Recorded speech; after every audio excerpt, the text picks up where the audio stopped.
If you have no debt, you got $1 million in the bank, there's no reason you can't be 100% all in the markets. He says the only reason we're not all in the markets is because we own insurance companies. He's like, we own assets that we need liabilities backing them, or cash backing them in case of any liabilities that come up. And I always keep hearing people saying, oh, well, look at all the cash Warren Buffett has. Well, he has two problems. He's got a very hard time spending it because there's too much of it. And the second thing is he owns insurance companies. So, and it was really neat to see him touch base on that because so many people misquote what he says. And I just thought it was fascinating for him to tell people, look, it doesn't matter. You could be 100% in the market if you're not in my situation. And I'm like, yeah, it always sits in the back of my mind when I think about cash. Am I going to start stacking cash? Yeah, I've been building up like a 3 to 4% cash position, but every month I'm still rolling some of it over back into the account, just kind of leaving it there for expenses. No, I think that's really wise, and I actually have a good.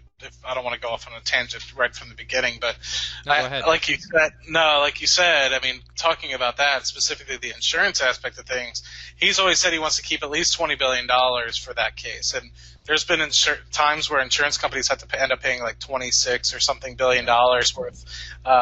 Because of some massive hurricane that kind of comes through or some massive flood so, I mean, $20 billion in that respect, I mean, having Geico, which isn't a mom and pop, I mean, that's a nationwide brand. I don't know if they're in Canada probably, but they're definitely in the U.S. So, I mean, they're nationwide, and $20 billion when it comes to disasters and stuff like that isn't that much money.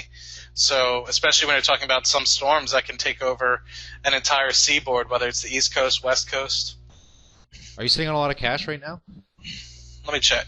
Because for you, it's a little different though too, right? Like I think everyone should sit on some cash because we obviously talk about emergency funds and things like that. Obviously, like I keep a float around to make sure I've got at least a few months of my bills. Like I pay most of my bills in advance for like 2 or 3 months. But at the same time, like depending on the amount of wealth you have, you probably want a certain amount of cash, whether it is for emergencies or whatever. What are you sitting on percentage-wise?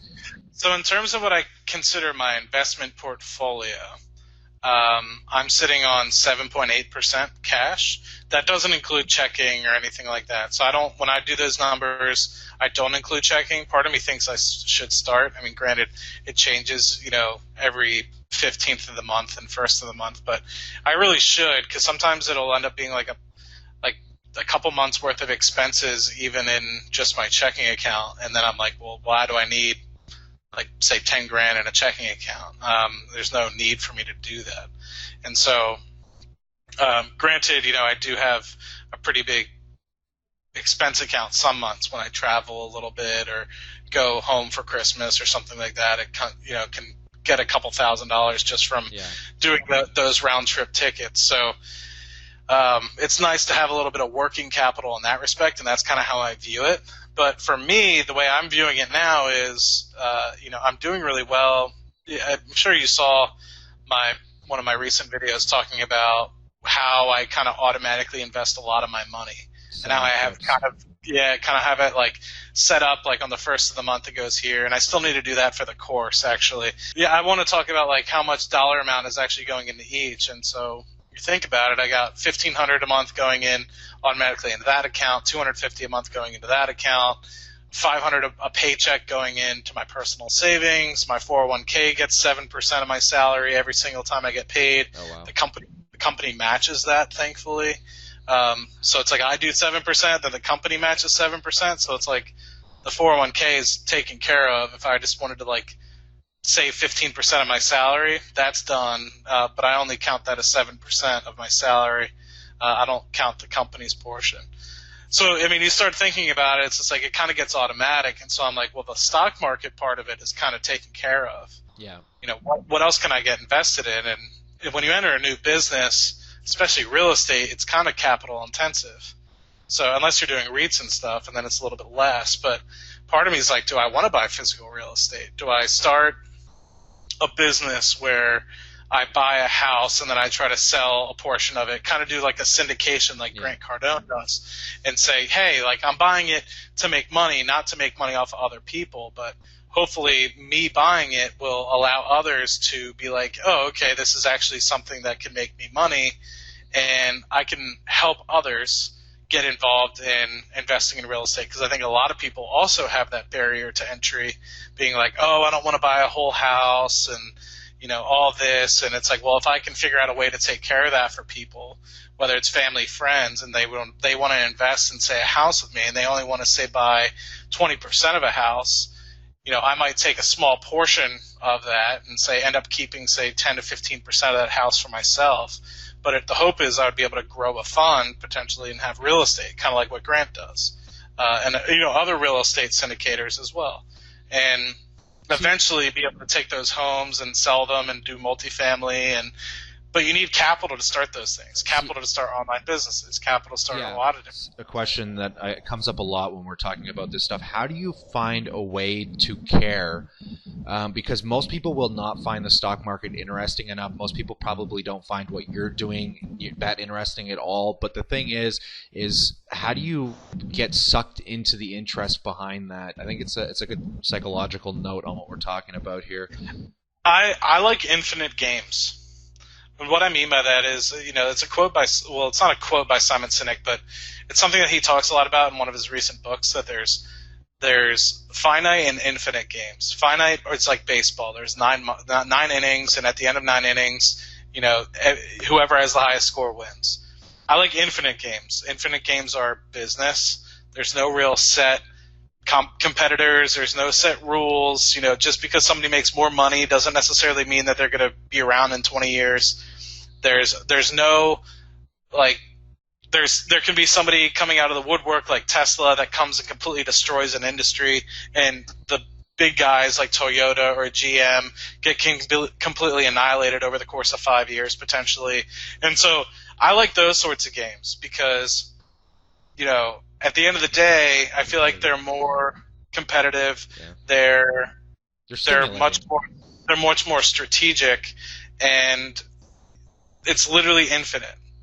You could be great at business one day, and if you become complacent and you think that you're like fine-tuning what you're doing over the course of 5 years, and then you let technology pass you by, you could become completely irrelevant within a year or 2 years. I know personally, from my personal development, if I were to stay in what I'm doing, and this is something I recognize as my own personal development that I'm lacking, I'm not great at code, right? Yeah. I wish I could write better code, Python, Java, any of these sorts of code. I'm not good at that. And I don't have the time because I'm focusing on this YouTube stuff, and I don't have the time because I do the 9-to-5 thing, that if I continue that for that much longer, I'm going to have kids coming out of college that are like whiz-bang at code, and they're going to fly me by. Just like how like I was teaching some of the older engineers, like, oh, to do this in Excel, you need to do X, Y, and Z. Oh, let me take the mouse, let me show you. And then like a week later, they'd be like, hey, remember you showed me that? Can you show me again? That's going to be me in like 5-10 years if I don't teach myself code. And I recognize that. And so that's what I like about business. That's what I like about. And so relating it back to your question, that's what sucked me in. Will it suck others in? Maybe not. It took me a while to suck me in. I don't know about you, but when I was thinking about stock market, stuff like that, it'd be like a once every couple weeks sorts of thing. I'd be like, oh, I have a little bit of money stashed up. Where am I going to put it? And then it became, wow, like I'm actually doing really well at this, and I'm understanding where to put my money, and it's showing dividends, not in the terms of monetarily, but from feedback that I was getting. And then I said, okay, well, this is something that I could actually see expanding way beyond who I am. I could take those dividends, and then I started understanding the business that is the stock market in my own lifestyle, where it's not just the money that's coming from dividends. I could take those dividends, invest in a real estate. I could take those dividends and invest it in a side business, a franchise. And so then I started to realize, like, this is the beginning of me making my own personal business of who I am. I'm a business owner. I'm owning all these businesses, and I can use those to feed my own businesses, lest I choose to do something like that. Yeah, I think it's an interesting touching base on it, because I remember when I first got into the stock market, and the thing that I keep asking myself is what feelings and what had to happen to make me care enough to want to listen to that jargon for months. I think it took me probably somewhere between 6 to 8 months of watching Business News Network, analyzing companies and just kind of reading up on them before all of a sudden like it all just clicked. And I'm trying to figure out what brings somebody to that point that can change their life so much, where somebody else just comes in with their circumstances, looks at it and says, oh, this takes too much time, I'm not going to waste my time on it. I saw the value in it, but even if you explain that value to somebody else, they might not get the same emotions or feeling behind it. And I always find myself asking, like, what set me up to want to watch something that it bored me to hell. When I first started watching it, I'm like, I don't get this. I'm constantly looking words up. Oh my God, this is so brutal. And now I feel like I'm the guy that's reaming this stuff down my friends' throats, and they're like, what the hell are you talking about? Why? Who cares? Like, we don't need to do this shit. And I'm like, yeah, but it matters. And it just doesn't get across to them. So I always find it neat just meeting people like yourself and asking that kind of a question, because I'm trying to figure out if we can, provide some value to somebody that might be watching this that's struggling with the stock market. And I don't know how you get self-motivated in that aspect of it. But I remember sitting at jobs, like DJ jobs. I'd be at clubs in the middle of the night, and I'd be looking up like Northland Power stock, and I'd be reading through all their news reports, trying to figure out like, what does this company do? And I remember the amount of homework and how how much caring I had toward it. And I'm just curious to what set of circumstances inflicts that so you continue forward. Because once that fire's lit, man, it's like the ball down the hill, that snowball effect. As soon as you get past the barrier, the intellectual barrier to entry, all of a sudden the ball rolls, and then you're just on a rampage that can't stop. I honestly think it's when you get your first level up. Honestly, if you think about it, I mean, when you get your first level up, you're like, okay, I kind of understand this now. I understand why that stock might have moved in that direction, or I understand why this business is doing that, and then that results in, say, a stock price movement. Not everything is going to result in a stock price movement. You can't predict that, right? But you can start to try to understand, okay, I think it's the feedback loop. Once you understand, you get a good feedback loop, and you start to feel less uncertain, you get that confidence. I think that's when people start to get sucked in. Yeah. But I think it's that initial step. And I think a lot of people will do that initial step like you're talking about, maybe. They'll dip their feet in and be like, I don't really know. I don't, right? But had they just, like, let's say they start off with $50. Yeah. And they go up to 55, they might be like, oh, wow, this is cool. Then it goes down to 45, and they're like, I lost $5? Like, what the hell? Like, I don't understand why this isn't working. And it's like, it's been 2 weeks, dude. Like, give it a little bit more time.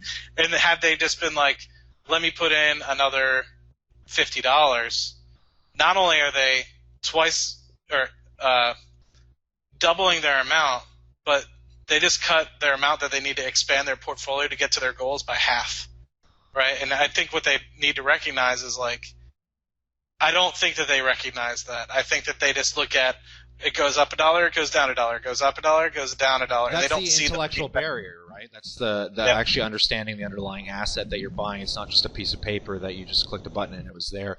That's. I think the other thing that comes into play with it too that gets interesting now, and I'm always curious too. When I started out, because we all kind of start as day traders to an extent, we all start with trading, and my account dropped 50%.